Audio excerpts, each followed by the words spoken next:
पाटीलच्या कारचं अपघात प्रकरण। अपघातावेळी चालकानं मद्यप्राशन केलं नसल्याचं आता स्पष्ट झालंय। चालकाच्या वैद्यकीय अहवालातून ही माहिती समोर आली आहे। गौतमी पाटीलच्या कार चालकानं रिक्षाला धडक दिली होती आणि त्यावेळी कार चालकानं मद्यप्राशन केलं नसल्याची माहिती आता समोर आली। अधिकचे तपशील देतात आपले प्रतिनिधी बालाजी पोद्दार। बालाजी,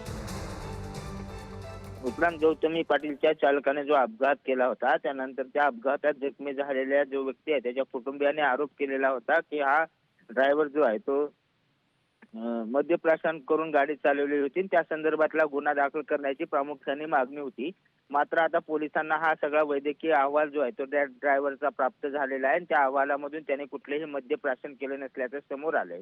त्यामुळे यात आणखी काही कडक कारवाई होण्याची शक्यता आता मावळलेली आहे। कालपासून गौतमी पाटीलला सुद्धा या संदर्भात चौकशीसाठी बोलवा अशी मागणी या पीडितेच्या कुटुंबियाने केलेली होती। मात्र पोलिसांनी यामध्ये संदर्भात जे कायदेशीर बाबी आहेत त्यानुसारच सगळी कारवाई करण्याची भूमिका घेतलेली आहे आणि त्यानंतर हा अहवाल समोर आल्याने आता यावर जो ड्रिंक अँड ड्राईव्हचा जो केस दाखल करण्याची मागणी होती ती मात्र आता होणार नाही असं स्पष्ट दिसतंय। विक्रांत, बरं, धन्यवाद बालाजी या सगळ्या सविस्तर माहितीसाठी।